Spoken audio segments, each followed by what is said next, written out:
Welcome to the Funeral Funds Life Insurance Podcast.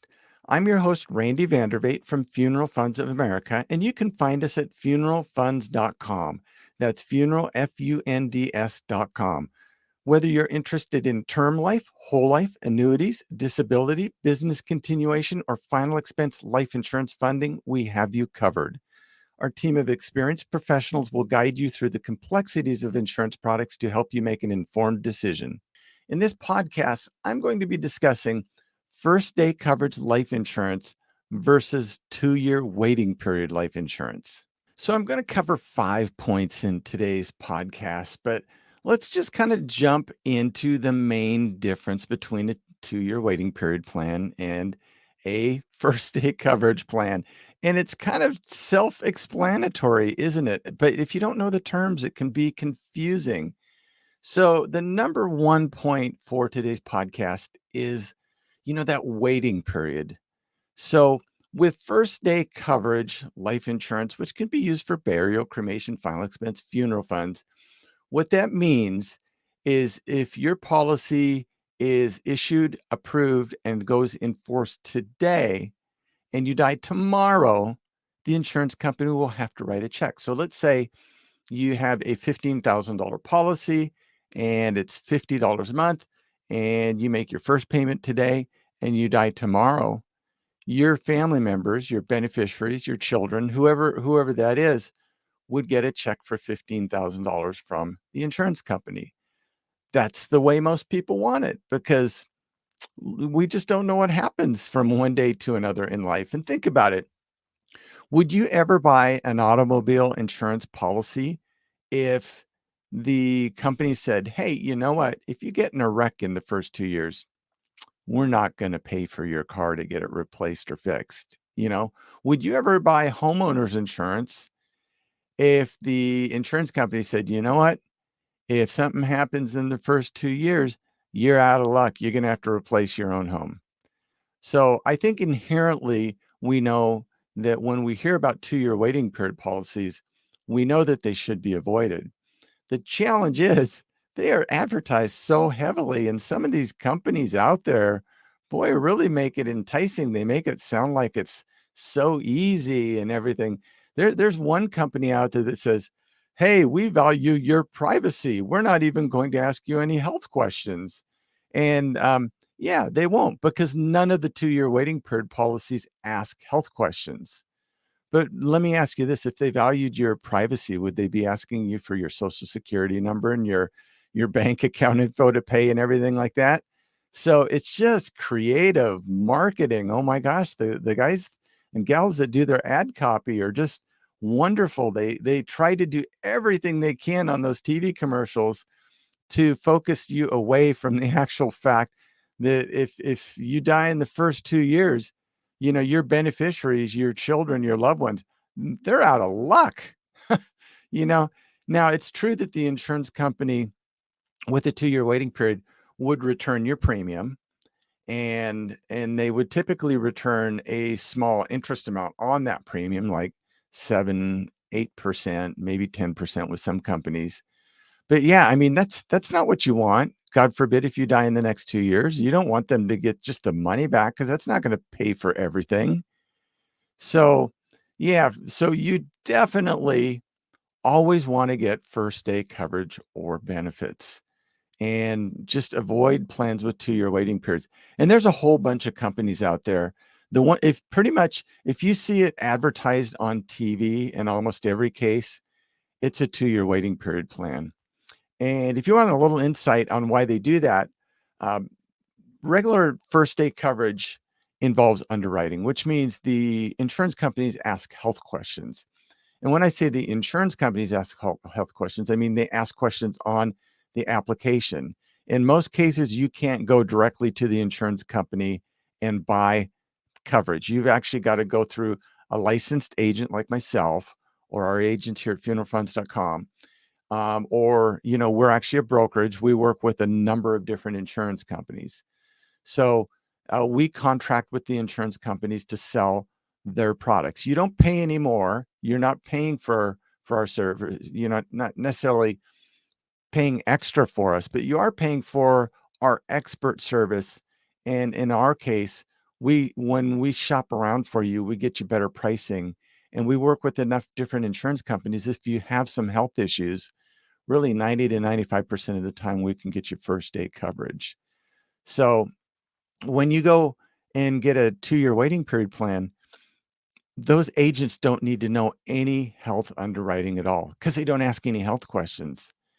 And by default, that's a high risk policy. And when it's a high risk policy, you pay more to offset that risk. In fact, you've probably seen one of those companies out there offering their 990 something plan on TV, right? All the time. You see that every 7 minutes on TV. What's a 2-year waiting period plan?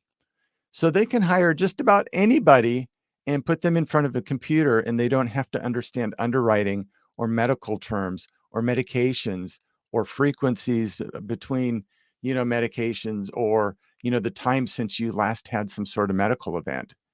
So that's why they like selling those. Number one, because they don't have to train staff to really get good at underwriting. And number two, they're just amazingly profitable for the insurance company because it's high risk and they charge so much more. That 990 something plan you see advertised on TV, we did a whole series of videos on our YouTube channel, over 300 videos, and we compared male, female, and then by age, ages 50 to 80, and then for 5,000, 10,000, 15,000, 20,000, and 25,000. And what we saw is that on average, that 990 something plan was right around 200% more expensive in almost every case. It was kind of plus or minus, but it averaged out right around 200% more expensive. And I tell you what, when you look at a plan that's $40 more a month, that's $480 a year more you're overpaying. After 10 years, you will have overpaid $4,800. And if that's on a $15,000 plan, you've just about wiped out a third of the value of the plan. So yeah, it is really to your advantage to have somebody on your side fighting for you and helping you get the lowest coverage. So the second difference is premiums, and I kind of jumped the gun on that one, didn't I? Right.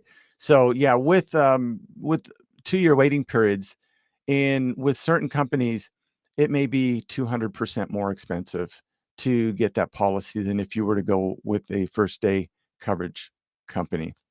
And the reason is 2-year waiting periods don't ask any health questions. That means somebody could have just been diagnosed with cancer and has 6 months to live, and they can get a 2-year waiting period policy. Now, of course, that makes no sense, right? Why would you, if you have 6 months to live, ever get a policy with the 2-year waiting period? Just factually, you could not get a first day coverage plan with current cancer. So really, our recommendation is just to avoid this insurance altogether, whether it's 2-year waiting period or first day coverage. You waited too long, and now you've got this terrible diagnosis, and we feel terrible about that for sure. But there's just nothing from an insurance company product that's going to do you any good. It's kind of like if you bought a new car and you didn't get insurance on it and you drove it around for 2 weeks, and then you got in an accident, and then you then approached the insurance company and said, hey, I got my new car, and I didn't get my insurance on it, but I just crashed my car, so I need this insurance really bad.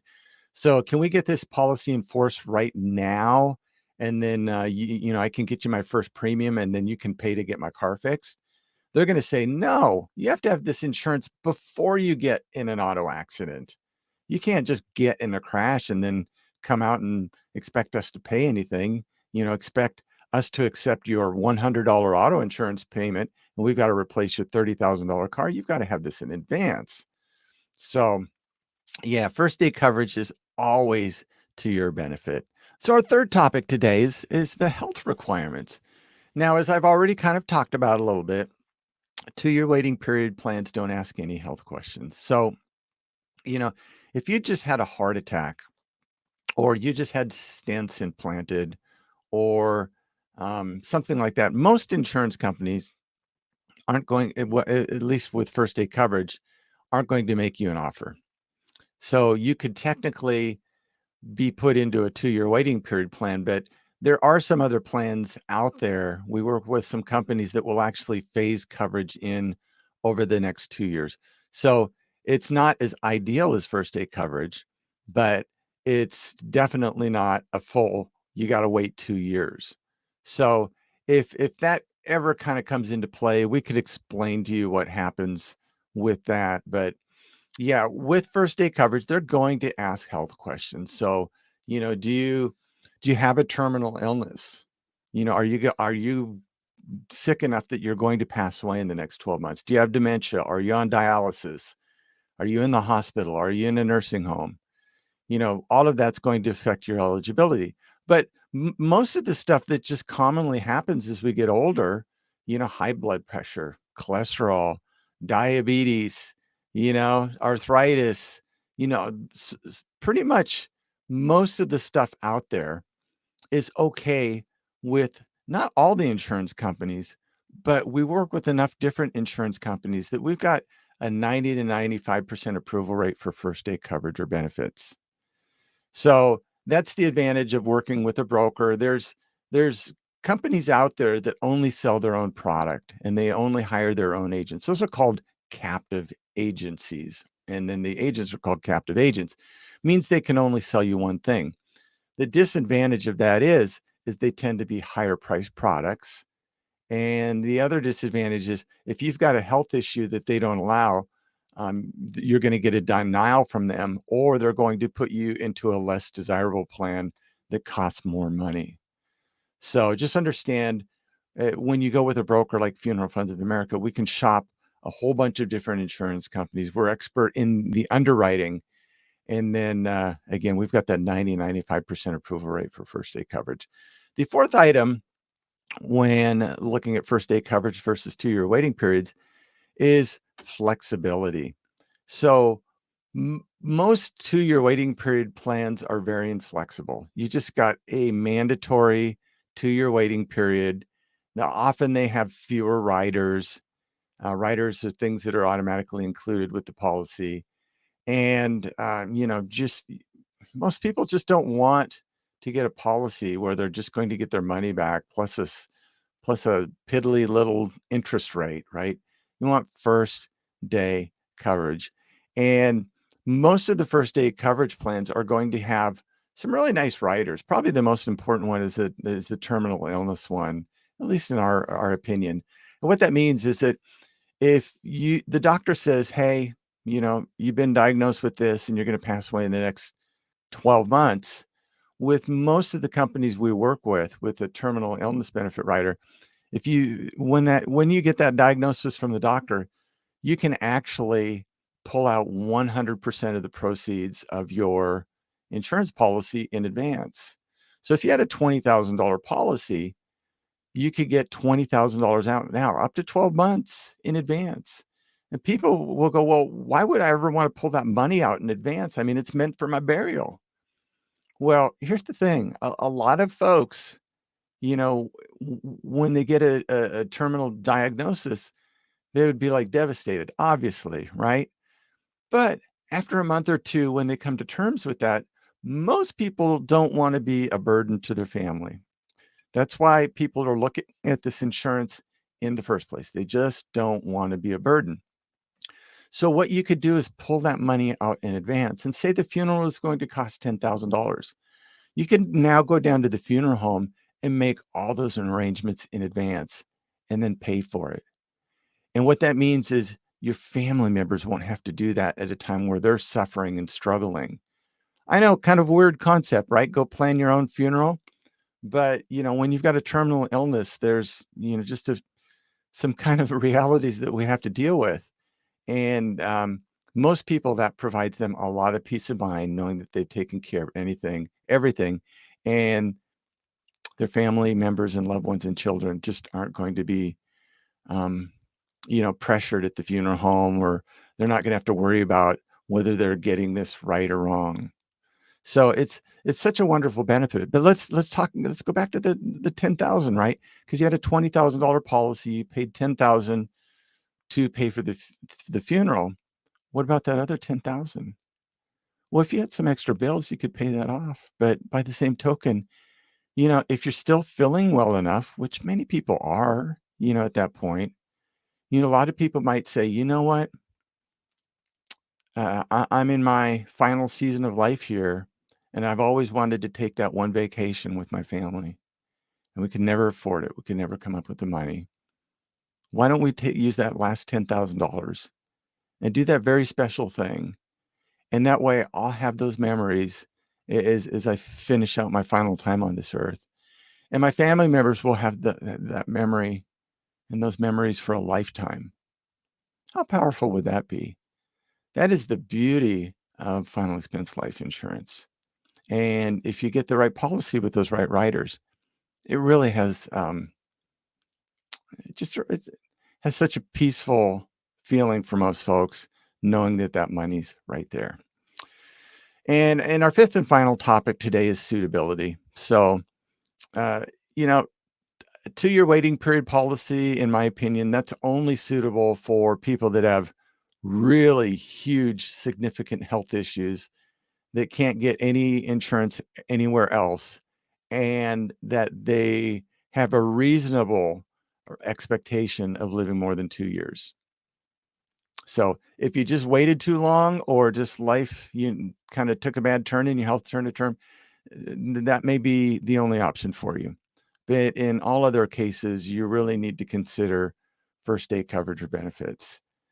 You're going to end up with a better product. You're going to end up with first day coverage. You're going to end up with a lot more protection and lower pricing, or for the same amount of pricing, you're going to get a lot more coverage.